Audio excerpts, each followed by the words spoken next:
ઓમ શ્રી ગણેશાય નમઃ. જય શ્રી કૃષ્ણ મિત્રો. જય હનુમાન. રામ ભક્ત હનુમાનની જય. ઓમ અંજનાય વિદ્મહે વાયુ પુત્રાય ધીમહિ તન્નો હનુમંત પ્રચોદયાત. બોલો અંજનીના લાલજી શ્રી કેસરી નંદન શ્રી રામ ભક્ત પવનપુત્ર હનુમાનની જય. પવનપુત્ર હનુમાન તમારા દરેક સંકટને દૂર કરે.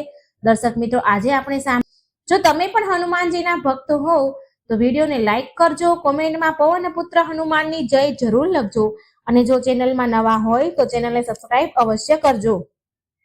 બોલો ભક્ત વત્સલ ભગવાન શ્રી પવનપુત્ર હનુમાન મહારાજની જય.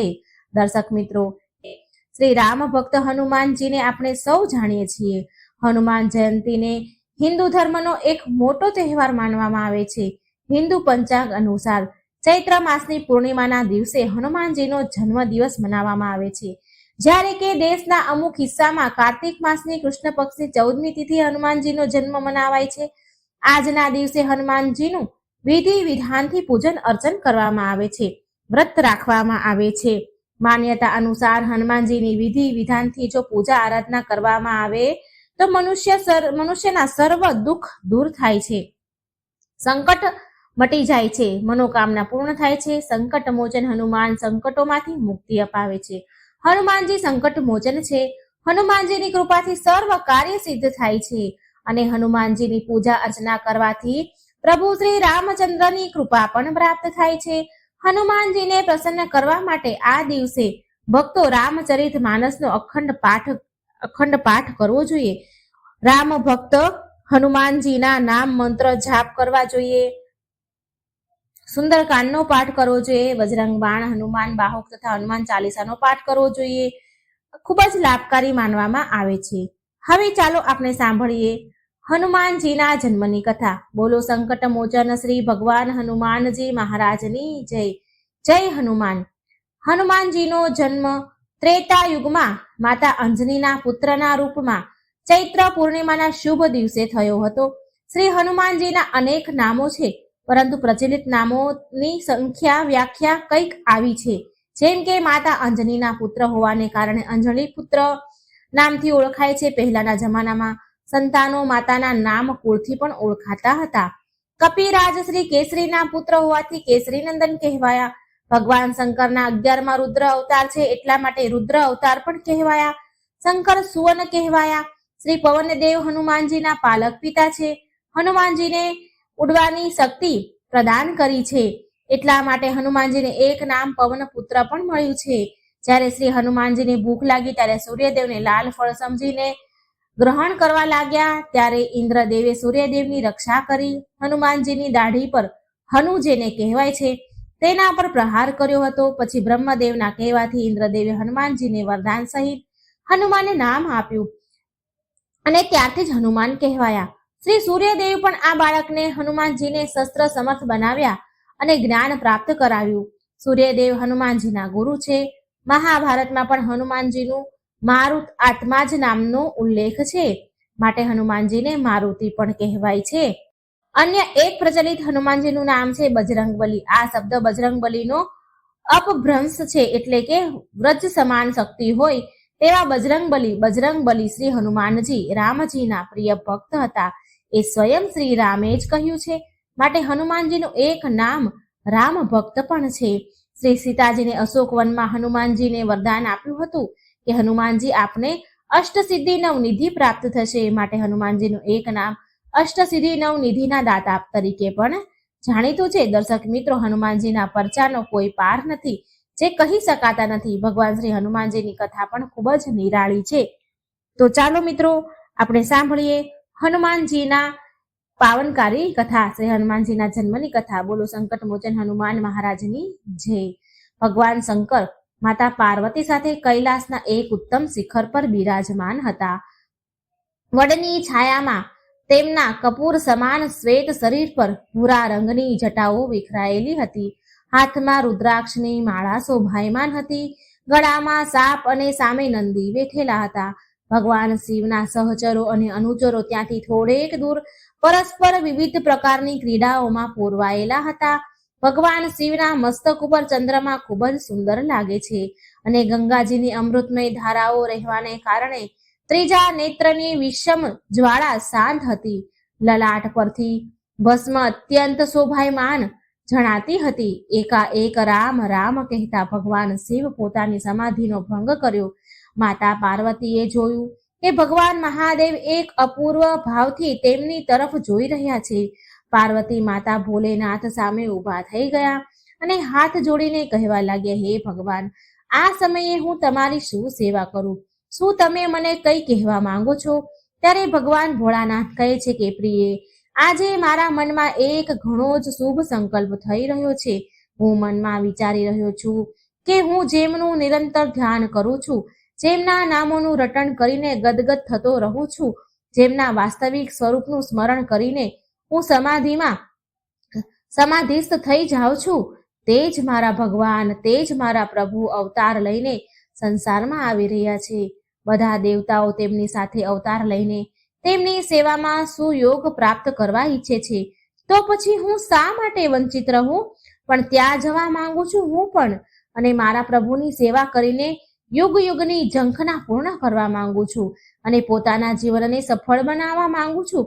ભગવાન શિવની આવી વાત સાંભળીને માતા પાર્વતી તરત જ વિચારવા લાગ્યા. તેમના મનમાં બે પ્રકારના ભાવ અનુભવતા હતા. એક તો કે મારા સ્વામીની અભિલાષા પૂર્ણ થઈ જઈ રહી છે, અને બીજું કે એમનાથી મારો વિયોગ ન થવો જોઈએ. માતા પાર્વતીએ તુરત જ વિચારીને પ્રભુને કહ્યું, હે સ્વામી, તમારો સંકલ્પ ખૂબ જ સુંદર છે. જેમ હું મારા ઈષ્ટદેવની એટલે કે તમારી સેવા કરવા ઈચ્છું છું, તેવી જ રીતે તમે પણ પોતાના ઈષ્ટદેવની સેવા કરવા ઈચ્છો છો. તમે કૃપા કરીને મને એવી શક્તિ આપો કે મારું હૃદય તમારા સુખમાં જ પોતાનું સુખ માને. બીજી પણ એક વાત છે કે પ્રભુનો અવતાર આ વખતે રાવણના નાશ કરવા માટે થઈ રહ્યો છે. રાવણ તમારો મોટો ભક્ત છે. તેણે તો પોતાનું મસ્તક સુદ્ધા તમને ચડાવ્યું છે. આવી સ્થિતિમાં તમે તેને મારવાના કામમાં કેવી રીતે મદદ કરશો? આ સાંભળીને ભગવાન ભોલાનાથ હસવા લાગ્યા અને કહ્યું, દેવી, તમે અત્યંત ભોળા છો. આમાં વિયોગની તો કોઈ વાત જ નથી. હું એક રૂપમાં અવતાર લઈને પ્રભુની સેવા કરીશ અને બીજા રૂપમાં તમારી સાથે રહીને તેમની લીલાઓ બતાવીશ, અને જે તે સમયે તેમની પાસે જઈને તેમની સ્તુતિ પ્રાર્થના કરીશ.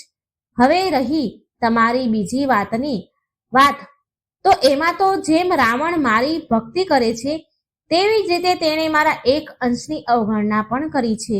તમે તો જાણો છો કે 11 સ્વરૂપોમાં હું રહું છું. જ્યારે રાવણ પોતાના 10 મસ્તક ચડાવીને મારી પૂજા કરી હતી, ત્યારે તેણે મારા એક અંશની પૂજા કર્યા વગર જ છોડી દીધું હતું. હવે હું તે જ અંશના રૂપમાં તેની વિરુદ્ધ યુદ્ધ કરી શકું છું અને મારા પ્રભુની સેવા કરી શકું છું. મેં વાયુદેવ દ્વારા અંજનીના ગર્ભથી અવતાર લેવાનો નિર્ણય કર્યો છે. હવે તો તમારા મનમાં કોઈ દુઃખ નથી ને? હે દેવી પાર્વતી, આપ પ્રસન્ન થાવ. આ સાંભળીને દેવી પાર્વતી ખૂબ જ પ્રસન્ન થયા. આ સમય દરમિયાન જે દેવરાજ ઇન્દ્રની અમરાવતીમાં એક પુંજિક સ્થલા નામની અપ્સરા હતી. એક દિવસે તેનાથી કોઈક અપરાધ થઈ ગયો, જેના કારણે તેને વાંદરી થઈને પૃથ્વી પર જન્મ લેવો પડ્યો હતો. શ્રાપ આપનાર ઋષિને ઘણી પ્રાર્થના કર્યા પછી એટલી કૃપા કરી ઋષિએ કે વાંદરી જ્યારે જેવું ઈચ્છે ત્યારે તેવું રૂપ ધારણ કરી શકે, ઈચ્છે ત્યારે વાંદરી રહે અને ઈચ્છે ત્યારે માનવ સ્ત્રી પણ બની શકે. વાનર રાજ કેસરીએ તેને પત્ની તરીકે સ્વીકાર કર્યા. તે અત્યંત સુંદર હતી અને કેસરી તેને ખૂબ જ પ્રેમ પણ કરતા હતા. એક દિવસ કેસરી અને તેની પત્ની બંને મનુષ્ય રૂપ ધારણ કરીને પોતાના રાજ્યમાં સુમેરુ પર્વતના શિખરો ઉપર વિહાર કરી રહ્યા હતા. મંદ મંદ પવન ફૂંકાઈ રહ્યો હતો. પવનની એક હળવી લહેરથી અંજનીના સાડીનો પાલવ ઉડી ગયો. અંજનાને એવું લાગ્યું કે પોતાને કોઈ સ્પર્શ કરી રહ્યું છે. તેઓ પોતાના વસ્ત્રને સંભાળતા અલગ ઊભા રહી ગયા અને ક્રોધમાં આવી બોલ્યા, આવો દુષ્ટ કોણ છે જે મારા પતિવ્રતા ધર્મને નષ્ટ કરવા ઈચ્છે છે? મારા ઈષ્ટદેવ, મારા પતિદેવ મારી સાથે વિદ્યમાન છે અને છતાં કોઈ મારા પતિવ્રતાને નષ્ટ કરવા ઈચ્છે છે. હું તેને હમણાં જ શ્રાપ આપીશ અને ભસ્મ કરી નાખીશ. પછી તો તેમને એવું લાગ્યું કે જાણે વાયુદેવ કંઈક કહી રહ્યા છે. વાયુદેવ અંજનીને કહેવા લાગ્યા, હે દેવી, મેં તમારું વ્રત નષ્ટ નથી કર્યું. હે દેવી, તમને એક એવો પુત્ર થશે જે શક્તિમાં મારી સામે સમાન હશે. બળ અને બુદ્ધિમાં તેની કોઈ બરાબરી નહીં કરી શકે. હું તેનું રક્ષણ કરીશ. તે ભગવાનનો સેવક થશે. ત્યાર પછી અંજની અને કેસરી પોતાના સ્થાને ગયા. ભગવાન મહાદેવે અંશ રૂપે અંજનીના કાન દ્વારા તેમના ગર્ભમાં પ્રવેશ કર્યો. ત્યારબાદ ચૈત્ર સુદ પૂર્ણિમાના દિવસે, મંગળવારના દિવસે અંજની માતાના ગર્ભથી ભગવાન ભોલાનાથે વાનર રૂપે અવતાર ધારણ કર્યો. અંજની અને કેસરીના આનંદનો પાર ન રહ્યો. શુક્લ પક્ષના ચંદ્રની જેમ દિન પ્રતિદિન મોટા થતા બાળકનું લાલન પાલન ખૂબ જ મન લગાવીને માતા અંજની કરે છે. અંજના ક્યાંક જતા તો તેની પાછળ પોતાની છાતી સાથે લગાડતા. કેસરી બાળકને પોતાની પીઠ પર બેસાડીને છલાંગો લગાવતા. પોતાના બાળકને આનંદિત થતો જોઈને બંને પતિ પત્ની આનંદ મગ્ન થઈ જતા. આમ ભગવાન શ્રી બાલ હનુમાનજી શંકર સુવન કહેવાયા. બોલો ભગવાન સંકટ મોચન પવન પુત્ર હનુમાનની જય. દર્શક મિત્રો, આજના શુભ દિવસે હનુમાનજીની પાવનકારી કથા, શ્રી હનુમાનજીની કથા સાંભળવાથી જ પુણ્યની પ્રાપ્તિ થઈ જાય છે. ભક્તવત્સલ ભગવાન શ્રી હનુમાનજીની કૃપાથી શ્રી રામજીની કૃપા પણ પ્રાપ્ત થાય છે. ભગવાન શ્રી રામજી સાથે હનુમાનજી આજે જે ભક્તો પૂજા આરાધના કરે છે તેમની ઉપર ભક્ત અને ભગવાન બંનેની કૃપા પ્રાપ્ત થાય છે. હવે આપણે ભગવાન રામ સાથે જોડાયેલ પવનપુત્ર હનુમાનજીની કથા સાંભળીશું.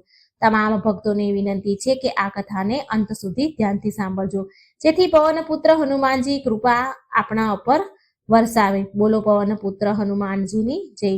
એક વારની વાત છે. દ્વારિકા નગરીમાં ભગવાન શ્રી કૃષ્ણ પોતાની રાણી રૂકમણી અને સત્યભામા સાથે વાતચીત કરી રહ્યા હતા. ત્યારે રૂકમણી ભગવાન શ્રી કૃષ્ણને કહે છે કે પ્રભુ, મારે એક પ્રશ્ન પૂછવો છે તમને.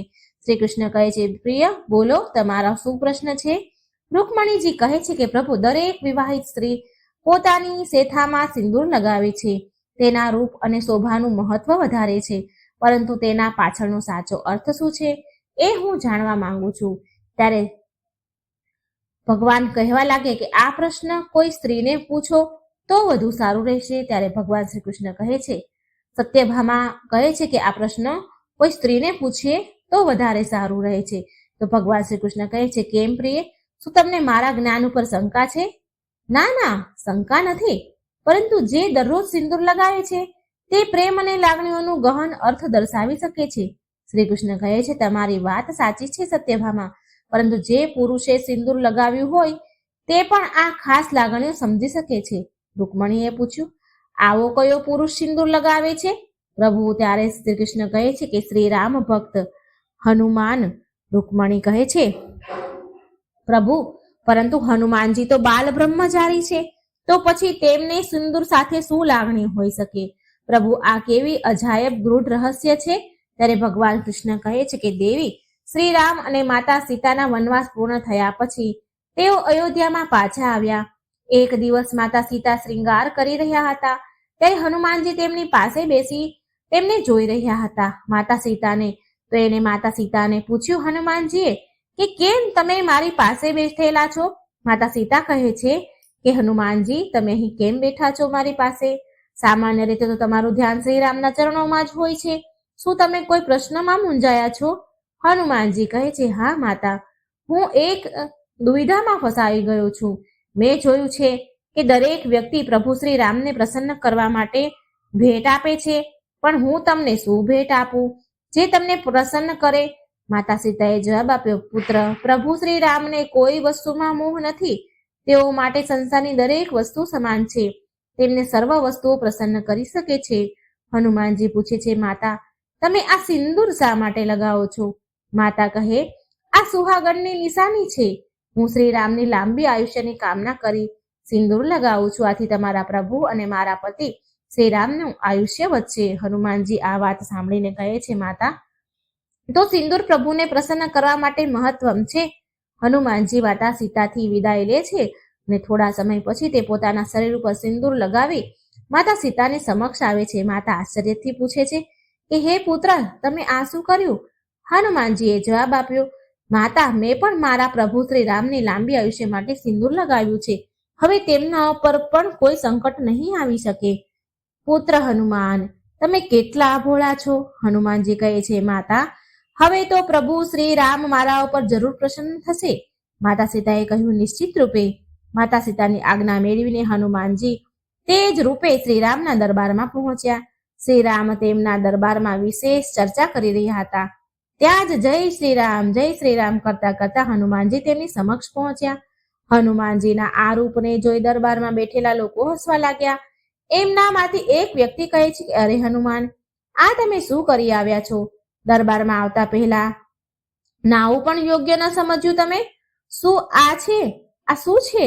સિંદૂર. હનુમાનજી બોલે છે, હા, આ મેં મારા પ્રભુ માટે લગાવ્યું છે. લોકો હસવા લાગે છે. પ્રભુ માટે પણ આ સિંદૂર? અને પ્રભુ શ્રી રામ વચ્ચે શું સંબંધ હોઈ શકે? મને લાગે છે કે હનુમાનજી ઉપર ગુલાલની બોરી પડી ગઈ છે.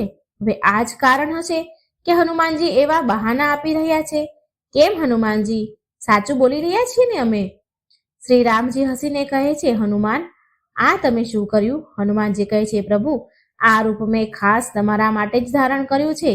આજે હું માતા પાસે બેઠેલો હતો. તેઓ તેમની માંગમાં ચૂટકીભર સિંદૂર લગાવી રહ્યા હતા. તે વખતે મેં તેમને આ સિંદૂરનું મહત્વ પૂછ્યું હતું. તેઓએ કહ્યું કે આ સિંદૂર તમારી લાંબી આયુષ્ય માટે લગાડું છું. તેમણે એમ પણ કહ્યું કે આ ચૂટકીભર સિંદૂરથી તમારી આયુષ્ય વધે અને તે જોઈને તમે પ્રસન્ન થાવ છો. હનુમાનજી આગળ કહે છે, પછી મેં વિચાર્યું કે જો ચૂટકીભર સિંદૂરથી તમારી આયુષ્ય વધે તો તમારા માટે મેં સિંદૂર આખા શરીર પર લગાવી દીધું છે. હવે તમે ચિરંજીવી બની જશો અને મને જોઈને તમે એટલા પ્રસન્ન થશો કે મને તમારા હૃદયથી લગાવી દેશો તમે. હનુમાનજીનો આ ભક્તિભાવ અને ભોળપણ જોઈને શ્રી રામ ભગવાન પોતાને રોકી ન શક્યા. તેમણે ઊભા થઈને હનુમાનજીને પોતાના હૃદયે લગાવી લીધા. આ જોઈ દરબારમાં બેઠેલા તમામ લોકો આશ્ચર્યચકિત થઈ ગયા. પ્રભુ કહે છે કે હવે કોઈ પણ સંકટ મને સ્પર્શ પણ નહીં કરી શકે. હનુમાન, તું મારી સાથે છે એટલે કોઈ સંકટ મારી પાસે આવી નહીં શકે, કારણ કે તું સંકટ મોચન છે. હનુમાન, તારું હૃદય એટલું કોમળ છે કે હૃદયમાં મારા માટે આટલો સ્નેહ જોઈને મારે આભારી બની જવું પડે છે. પુત્ર, આજે મંગળવાર છે. મંગળવારે તે જે મારા માટે આ મંગલ કામના કરી છે તે માટે હું તને વચન આપું છું કે આગળના સમયમાં જે પણ ભક્ત મંગળવારે તારા આ સિંદૂરવાળા રૂપના દર્શન કરશે, હું તે ભક્ત માટે તેટલો જ કૃપાળુ થઈ જઈશ. ભક્તો, આ છે સિંદૂરનું મહત્વ, જેને હનુમાનજીએ પણ સારી રીતે સમજાવ્યું છે. પ્રભુ આગળ કહે છે કે એક મહત્વની વાત પણ એ છે કે વિવાહિત સ્ત્રીના માંગનું સિંદૂર એ તેના સ્વામી પ્રત્યેના સમર્પણનું પ્રતીક છે. જ્યારે હનુમાનજીએ પોતાના દેહ પર સિંદૂર લગાવી તેમના સમગ્ર ભક્તિભાવને મારા ચરણોમાં મૂક્યો છે. બોલો ભગવાન શ્રી રામચંદ્રની જય. બોલો સંકટ મોચન હનુમાનની જય. દર્શક મિત્રો, હવે આપણે બીજી કથા સાંભળીશું. એક સમયની વાત છે. હનુમાનગંજ નામનું ગામ હતું. આ ગામમાં ત્રિલોકીનાથ નામનો એક વ્યક્તિ રહેતો હતો. તેનું આ દુનિયામાં હનુમાનજી સિવાય બીજું કોઈ જ ન હતું. ત્રિલોકીનાથ હનુમાનજીના ખૂબ જ મોટા ભક્ત હતા. તે દરરોજ હનુમાનજીની પૂજા કરતા અને હનુમાનજીને પોતાના મિત્ર, પિતા અને ગુરુ એમ બધું જ માનતા. એક દિવસ કોઈએ ત્રિલોકીનાથને પૂછ્યું, અરે ત્રિલોકીનાથ, તમે આટલા વહેલા ક્યાં જાઓ છો?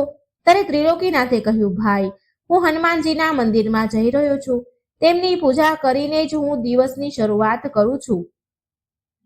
સારી વાત છે, ચાલો તો પછી પૂજા કરીએ. આવો, પછી મળીશું. એમ કહેતા તે જઈ રહ્યા હતા. ત્રિલોકીનાથ મંદિરે પહોંચે છે અને મંદિર સાફ કરવા માંડે છે. હે પ્રભુ, અહીં કેટલી ગંદકી છે. કોઈ આ મંદિર સાફ જ કરતું નથી. જોને, હું ન હોઉં તો આ મંદિરનું શું થશે? પછી તે કહે છે કે પ્રભુ, તમે મોટા ચમત્કાર કરી શકો છો તો અહીં પણ થોડો ચમત્કાર કરી દો ને. પણ નહીં, તમે જાણો છો કે ત્રિલોકનાથ આવશે અને આ મંદિરની સફાઈ કરશે. તમે કોઈ ચમત્કાર નહીં કરો, તમે જાણો છો ને. મંદિરમાં હનુમાનજી સાથે વાતો કરતા તે સફાઈ કામ પૂરું કરે છે. બાદમાં તે હનુમાનજીની આરતી કરે છે અને શાંતિથી બેસીને હનુમાનજીનું ધ્યાન કરવા લાગે છે. આ સમયે ત્રિલોકીનાથ ધ્યાનમાં એક અજીબ દ્રશ્ય જુએ છે. હનુમાનજી દોરીથી બંધાયેલા છે. હનુમાનજી કહે છે, ત્રિલોકીનાથ, મને અહીંથી મુક્ત કરો. હું અહીં બંધાયેલું છું, મને બહાર કાઢો. ત્રિલોકીનાથ અંતર્મનની ચિંતા અનુભવે છે અને વિચારે છે કે હનુમાનજી મારી પાસે મદદ માંગે છે, પણ પછી તે મનમાં કહે છે, ના ના ના, આ તો મારો વહેમ છે. એમ વિચારીને મંદિરની બહાર જાય છે. એના મનમાં તે ખ્યાલ ફરી પાછો આવે છે. ત્રિલોકીનાથ રસ્તામાં રઘુનાથને મળે છે. રઘુનાથ એને પૂછે છે કે ત્રિલોકીનાથ, શું થયું? મંદિરની પૂજા કરી આવ્યા છો, પણ તમારું મન શાંત નથી લાગતું. મનમાં કંઈક ઉથલ પાથલ ચાલી રહી છે કે શું? ત્રિલોકીનાથ કહે છે, હા ભાઈ હું શું કહું? આજે બજરંગબલીનું ધ્યાન કરતો હતો ત્યારે મેં એક દ્રશ્ય જોયું કે હનુમાનજી દોરીથી બંધાયેલા હતા અને મારી પાસે મદદ માંગતા હતા. આ સાંભળી રઘુનાથે કહ્યું, હનુમાનજીને તારી મદદની જરૂર ક્યાંથી પડી અને તેમને બાંધે તેવું કોણ હોઈ શકે? મને લાગે છે કે આ તારા મનનો ખોટો વહેમ છે. ત્રિલોકીનાથે જવાબ આપ્યો કે હા, તું સાચું જ કહે છે. આ વાત કરીને તે પણ ઘરે પાછા જાય છે.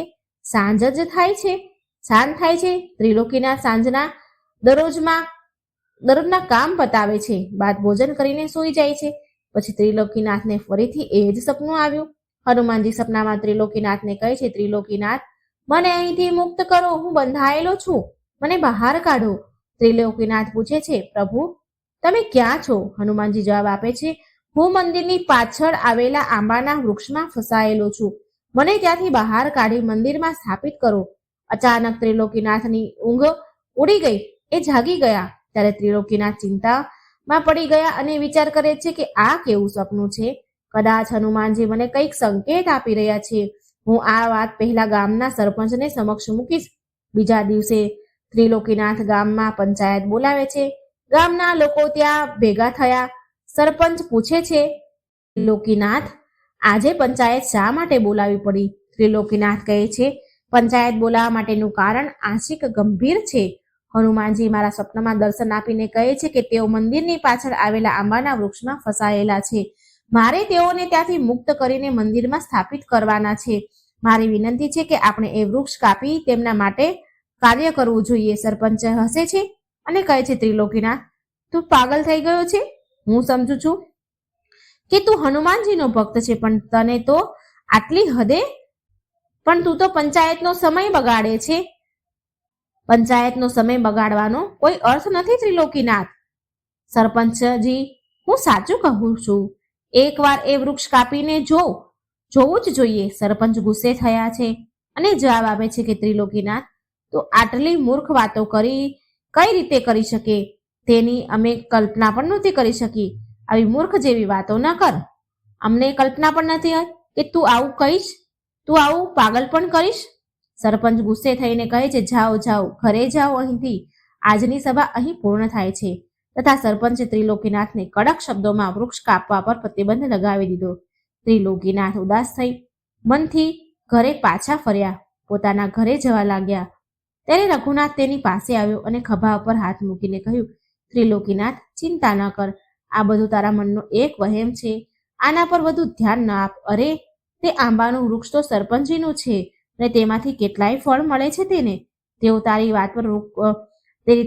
વાત પર એ વૃક્ષ કાપશે નહીં, તારી વાત માનશે નહીં. વધુ વિચાર ન કર, આરામ કર, બધું સારું થઈ જશે. આમ કહી રઘુનાથ ત્યાંથી ચાલ્યા ગયા. છતાં પણ ત્રિલોકીનાથના મનને શાંતિ ન મળી. તે હજુ પણ વ્યાકુળ જ હતા. તે અચાનક વિચારે છે કે મારે સરપંચજીની વાત માનવી જોઈએ અને કોઈનું વિચારવું જ જોઈએ. હનુમાનજીએ મારી પાસે મદદ માંગી છે, તેઓ મારો આશરો માંગે છે. કોઈ સાથ ન આપે તો પણ હું તેમને મદદ કરીશ. ત્રિલોકીનાથ કોઈનું પણ સાંભળતો નથી. તેઓ એક કુહાડી લઈ વૃક્ષ કાપવા માટે નીકળી જાય છે. મંદિરની પાછળ તે બજરંગબલીનું નામ લઈને વૃક્ષ પર કુહાડી મારી દે છે. તે ઝાડ કાપતો હતો ત્યારે ગામના એક માણસે તેને જોઈ લીધો અને તે તત્કાલ ગામના બધાને વાત કહેવા માંડ્યો. બધા એક સાથે ત્યાં ગામના લોકો ભેગા થયા. ત્રિલોકીનાથ ઝાડ કાપતા કહે છે કે જય બજરંગબલી, પ્રભુ તમારા માટે કોઈ મદદ ન કરે તો હું શું કરું, પણ હું તમારી મદદ કરીશ. હું તમને આ વૃક્ષમાંથી ચોક્કસ બહાર કાઢીશ. સરપંચજી ત્રિલોકીનાથના કાર્યને જોઈ ગુસ્સે થયા. ત્રિલોકીનાથ, તું કેમ આટલી મૂર્ખતા કરે છે? તારા પાગલપણા માટે તે મારું આટલું સુંદર વૃક્ષ કાપી નાખ્યું. પંચાયત દરમિયાન મેં પહેલેથી જ તને કહ્યું હતું ને કે કોઈ પણ વૃક્ષ કપાશે નહીં. તું દુનિયાનો સૌથી મોટો મૂર્ખ માણસ છે. મેં આ દુનિયામાં તારા જેટલો મૂર્ખ કોઈ નથી જોયો. ત્રિલોકીનાથ કહે છે, ભાઈઓ, હું સાચું કહું છું. હનુમાનજી મારા સપનામાં આવ્યા હતા અને આ વૃક્ષને કાપવાનું કહ્યું હતું. તેઓ જ આ જ સ્થળે કેદ છે. એક માણસ બોલે છે કે સારું, તો તે વૃક્ષ કાપી નાખ્યું, પણ મને તો ક્યાંય હનુમાનજી દેખાતા નથી. શું કોઈએ અહીં હનુમાનજી જોયા? કોઈને અહીં હનુમાનજી દેખાય છે? સરપંચ ત્રિલોકીનાથ પર ગુસ્સો થઈને કહે છે, ત્રિલોકીનાથ, આ કાર્યને તમારે ખૂબ જ મોટી કિંમત તમારે ચૂકવવી પડશે. આ વાત ચાલી જ રહી હતી કે અચાનક હનુમાનજીની સુંદર પ્રતિમા આ વૃક્ષના જડ પાસે પ્રગટ થઈ.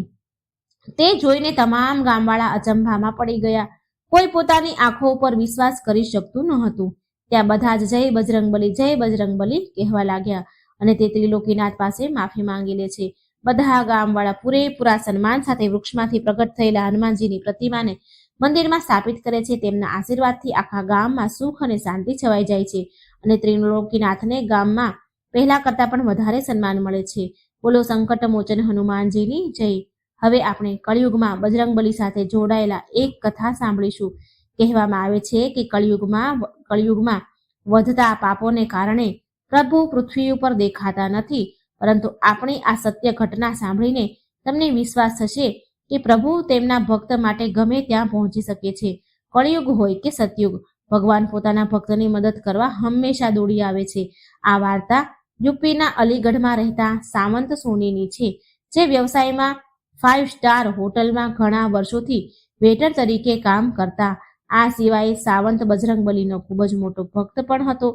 બાળપણથી જ સાવંતને બજરંગબલીની પૂજા કરવામાં ખૂબ જ આનંદ આવતો હતો.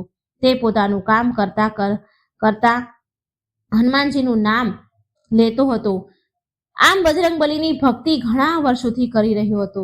સાવંત મધ્યમ વર્ગીય પરિવારનો એક યુવાન હતો. 2 ભાઈ બહેનો અને વૃદ્ધ પિતાનું ભરણ પોષણ કરવાની જવાબદારી તેના ઉપર હતી. એક બહેનના લગ્નનો ખર્ચ અને બીજી બહેનના લગ્નની ચિંતા તેના મનમાં હતી. તે 5 વર્ષથી હોટલમાં કામ કરતો હતો. સાવંતના પહેલા મેનેજર સાથે સારો સંબંધ હતો, પરંતુ નવા મેનેજર સાથે વારંવાર તકરાર થવા લાગ્યા. પછી 5 વર્ષના અનુભવ છતાં નવો મેનેજર તેના કામમાં હંમેશા કોઈને કોઈ ભૂલ શોધતો રહેતો હતો. આમ રોજ થવા લાગ્યું. સાવંત કોઈ કામ કરતો તો મેનેજર કોઈક બહાને તેની સાથે ઝઘડો કરે. પછી એક દિવસ બંને વચ્ચે બહુ મોટો ઝઘડો થયો. પછી મેનેજરે સાવંતને નોકરીમાંથી કાઢી મૂક્યો. નોકરી છોડતા સાવંતની આર્થિક સ્થિતિ ખૂબ જ બગડી ગઈ. હવે એક નવી નોકરી મેળવવાની મુશ્કેલ બની ગઈ એના માટે. ત્યારે ચારે બાજુથી નિરાશા છવાઈ ગઈ. એક દિવસ સાવંત એક મોટી કંપનીમાં નોકરીની શોધમાં ગયો, પરંતુ ત્યાં પણ કામ મળ્યું નહીં. તે દિવસે સાવંત ખૂબ જ હતાશ થઈને હનુમાનજીના મંદિરે ગયો અને અંદરથી રડવા લાગ્યો. થોડા સમય પછી સાવંતે હનુમાનજીને ત્યાં તેમના જ સ્વરૂપમાં જોયા. પહેલા તો તેને લાગ્યું કે આ કોઈ મનુષ્ય છે, જે હનુમાનજીના વસ્ત્રો પહેરીને તેના બાજુમાં બેઠા છે, પરંતુ તેમના ચહેરાની ચમક જણાવી રહી હતી કે તે એક સામાન્ય વ્યક્તિ નથી, પરંતુ ભગવાન સ્વયં છે.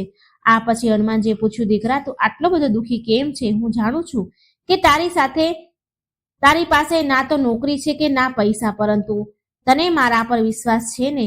હનુમાનજીના આ શબ્દ બધા સાંભળીને સાવંત હનુમાનજીના ચરણોમાં માથું મૂકીને રડવા લાગ્યો. પછી સાવંત રડતા રડતા કહેવા લાગ્યો, ભગવાન, મને બચાવો. હું આ સમયે ખૂબ જ દુઃખી છું અને પરેશાન છું. આ સાંભળીને બજરંગબલીએ એક ચમકતો પથ્થર સાવંતને આપ્યો અને કહ્યું, દીકરા, જ્યાં સુધી તું આ ધરતી પર છે ત્યાં સુધી તું આ પથ્થરને તારી પાસે રાખજે. જે દિવસ તું અહીં નહીં રહે તે દિવસે આ પથ્થર આપોઆપ અદૃશ્ય થઈ જશે. માટે તેને હંમેશા તારી પાસે રાખજે. બજરંગબલીના શબ્દ સાંભળીને સાવંત આશ્ચર્યચકિત થઈ ગયો અને તેને પૂછ્યું, હનુમાન દાદા, શું મારી બધી તકલીફો ખરેખર દૂર થઈ જશે?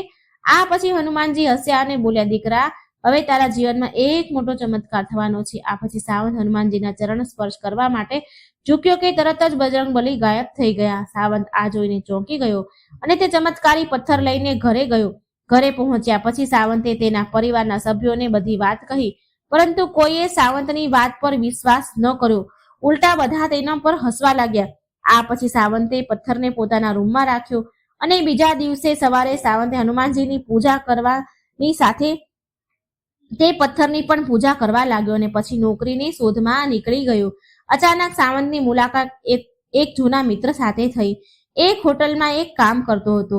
તેણે હોટલમાં નોકરી માટે વાત કરી. તે ઇન્ટરવ્યુ આપ્યા બાદ તેને નોકરી મળી ગઈ. સાવંત માટે સૌથી સારી વાત એ હતી કે જે જૂની હોટલમાં મેનેજર હતા તે જ આ નવી હોટલના મેનેજર પણ હતા. આ જોઈને સાવંત ખૂબ જ ખુશ થઈ ગયો. ધીમે ધીમે સમય વીત્યો અને સાવંતના જીવનમાં નવી ખુશીઓ આવવા લાગી. એટલું જ નહીં, તમને સાંભળીને નવાઈ લાગશે કે આજે સાવંતની મોટી હોટલ છે. એક નમ્ર વેટર આજે હોટલનો માલિક છે. તેની પાછળનું કારણ માત્ર અને માત્ર હનુમાનજીની કૃપા અને તેનો પરિશ્રમ છે. આજે સાવંત સુખી જીવન જીવી રહ્યો છે, જે તે શબ્દોમાં વ્યક્ત કરી શકતો નથી. મિત્રો, આ વાર્તા ગમી હોય તો કમેન્ટ બોક્સમાં બજરંગબલી જરૂર લખી દેજો. હવે એક બીજી વાર્તા સાંભળીએ. આ એક મહિલા ભક્તની વાર્તા છે જેને મંગળવાર હનુમાનજીના વ્રતનું ફળ મળ્યું હતું, જે બજરંગબલીને પોતાનો ભાઈ માનતી હતી. આ વાર્તા એક સુનીતા નામની મહિલાની છે. તે યુપી શહેરમાં રહેતી હતી. તે છેલ્લા 5 વર્ષથી હનુમાનજીનું મંગળવારનું વ્રત કરતી હતી. હનુમાન દાદાને તેમના ભાઈ તરીકે માનતી હતી. દર વર્ષે રક્ષાબંધનના દિવસે હનુમાન દાદાના મંદિરમાં જઈને તેમને રાખડી બાંધતી, અર્પણ કરતી. સુનીતાને હનુમાન દાદા પર ઊંડી શ્રદ્ધા હતી. તે દરરોજ હનુમાનજીની ચાલીસા વાંચતી હતી અને પૂજા કરતી. આમ તેના દિવસો પસાર થઈ રહ્યા હતા. એક દિવસ સુનીતાની માસીના દીકરાના લગ્ન હતા અને સુનીતા, તેના બહેન, કાકી અને ભાભી તેમની સાથે લગ્નની ખરીદી કરવા માટે એક માર્કેટમાં ગઈ. શોપિંગ કર્યા બાદ છેલ્લે સુનીતાની ભાભીને સાડી ખરીદી કરતી વખતે તેનું બેગ, જે બેગમાં પૈસા રાખવામાં આવ્યા હતા અને તેમાં સુનીતાનું પાન કાર્ડ, આધાર કાર્ડ, વોટર આઈડી કાર્ડ રાખવામાં આવ્યું હતું, ત્યારે તે કોઈ તેમનું બેગ ચોરી ગયું છે તે સુનીતાને પણ જાણ ન હતી. જ્યારે સુનીતાને વસ્તુ ખરીદવાનો વારો આવ્યો ત્યારે તેને ખબર પડી કે તેનું બેગ ચોરાઈ ગયું છે. આ જોઈને સુનીતાના પગ નીચેથી જમીન સરકી ગઈ અને સુનીતાનું મગજ કામ કરતું બંધ થઈ ગયું, કેમ કે સુનીતાની પોલીસની પરીક્ષા નજીક આવી રહી હતી. માત્ર 20 દિવસ જ બાકી રહ્યા હતા. આ પરીક્ષામાં આઈડી કાર્ડ વિના પરીક્ષા આપી શક્ય ન હતી. ત્યાં ઘણી શોધ કરી પણ બેગ મળ્યું નહીં. તેને આખા માર્કેટમાં જાહેરાત પણ કરી કે બધા પૈસા બેગમાં હોય તે લઈ લો, પણ મારા બધા આઈડી કાર્ડ પરત મને આપો. તેના વિના હું પોલીસની પરીક્ષા કેવી રીતે આપી શકીશ? તે આઈડી કાર્ડ વગર મને પરીક્ષામાં બેસવા નહીં દે. મહેરબાની કરીને મને મારું આઈડી કાર્ડ પાછું આપી દો. આ બધું કરતા પણ તેને કોઈએ બેગ પાછું આપ્યું નહીં. ચિંતા થવા લાગી. હવે તેનું આઈડી કાર્ડ બનાવવા માટે 1 થી 1.5 મહિનાનો સમય લાગશે, પણ તેની પાસે એટલો સમય ન હતો. તેની પરીક્ષાના માત્ર ગણતરીના 20 દિવસ જ બાકી રહ્યા હતા. હવે તેને શું કરવું, શું ન કરવું એની કંઈ જ ખબર પડતી ન હતી. તે સમયે સુનીતાને હનુમાનજી યાદ ન આવ્યા, કારણ કે તેનું મન શૂન્ય થઈ ગયું હતું. તેના મગજમાં ટેન્શન, ચિંતા હતી.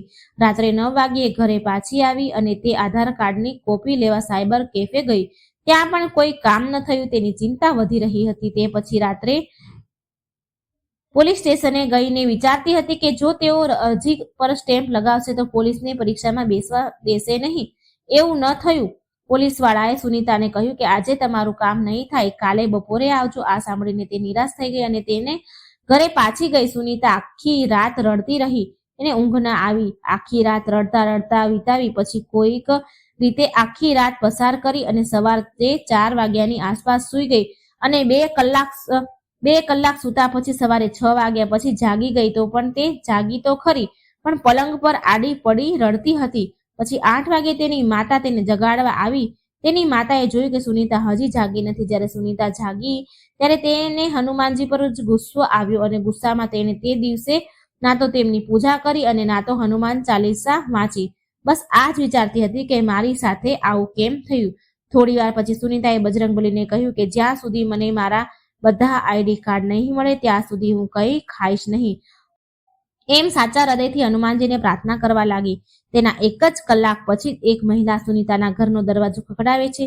સુનીતા દરવાજો ખોલવા ગઈ ત્યાં તો એક મહિલા ઊભી હતી. તે મહિલાએ કહ્યું, મારે સુનીતા નામની એક છોકરીને મળવું છે. ત્યારે સુનીતાએ કહ્યું કે મારું નામ જ સુનીતા છે, કહો તમારે શું કામ છે? તે સ્ત્રી કહે છે કે નાનું બાળક હતું અને તેના પતિ પણ સાથે, એ સ્ત્રી સાથે તેનો પતિ પણ હતો. પછી તેને તરત જ તેને આધાર કાર્ડ, પાન કાર્ડ અને આઈડી કાર્ડ આપ્યું અને તેઓએ કહ્યું કે મને ખબર છે કે તમે ખૂબ જ ચિંતા કરતા હશો, એટલે તમે અમે તમારું આ બેગ તમને પરત કરવા આવ્યા છીએ. સુનીતા તેનું બેગ લેતી વખતે તેની આંખમાંથી આંસુ વહેવા લાગ્યા અને તેનું બેગ ખોલીને જોયું તો તેમાં બધું સહી સલામત હતું. તેના પૈસા અને તેની આઈડી કાર્ડ બધું જ અંદર હતું. આ જોઈને સુનીતાએ કહ્યું કે તમને આ બેગ ક્યાંથી મળ્યું? ત્યારે એ લોકોએ કહ્યું કે અમને આ રસ્તામાં પડેલું મળ્યું હતું. સુનીતાએ તેમનો ખૂબ જ આભાર માન્યો. સુનીતાએ સામાન લીધો પછી અને તે લોકોના ગયા પછી તેને વિશ્વાસ આવ્યો નહીં કે આ કેવી રીતે તેનું બેગ પાછું આવી ગયું. તેની ખુશીનો કોઈ પાર ન રહ્યો. થોડીક વાર પછી બધાને ફોન કરીને કહ્યું કે તેનું બેગ મળી ગયું છે અને હવે તે પરીક્ષા પણ આપી શકે છે. તેની માસીની દીકરીને ફોન કરીને કહ્યું તો તેણે કહ્યું કે દીદી, તમે હનુમાનજીનું મંગળવારનું વ્રત કરો છો અને તમે તેમને ભાઈ માનો છો. શું હનુમાનજી તો તમારું આઈડી કાર્ડ આપવા નથી આવ્યા ને? પછી સુનીતાને સમજાયું કે ચોક્કસ તેના ભાઈ બજરંગબલી જ છે જે બીજા રૂપમાં આવ્યા હતા. સુનીતા બજરંગબલી પર ગુસ્સો હતી તેમ છતાં તેને મદદ કરવા આવ્યા, પરંતુ સુનીતા ઓળખી ન શકી બજરંગબલી કેટલા દયાળુ છે. પછી તેણે બજરંગબલીની માફી માંગી અને ભગવાનને પ્રાર્થના કરી. બસ અંતમાં એટલું જ કહેવા માંગુ છું કે આ કળિયુગમાં હનુમાનજીની ભક્તિ જ આપણને દરેક સંકટમાંથી બચાવે છે. બસ તેમના અતૂટ શ્રદ્ધા રાખો, તેમના પર મનમાં કોઈ શંકા ન રાખો અને જ્યારે પણ કોઈ સંકટ આવે ત્યારે સાચા હૃદયથી તેમને યાદ કરો. ચોક્કસ તમને એક કે બીજી રીતે ગમે તે રીતે મદદ જરૂર કરશે. બોલો બજરંગબલી પવનપુત્ર હનુમાન મહારાજની જય. દર્શક મિત્રો, કથા બોલતી વખતે જો મારાથી કઈ ભૂલચૂક થઈ હોય તો હું ક્ષમા માંગુ છું. મને આશા છે કે તમને આ કથા વાર્તા પસંદ આવી હશે. તો વિડીયોને લાઈક કરજો, શેર કરજો અને આ ચેનલને સબસ્ક્રાઈબ કરવાનું મિત્રો ભૂલશો નહીં. જય શ્રી કૃષ્ણ. રાધે રાધે. Thank you.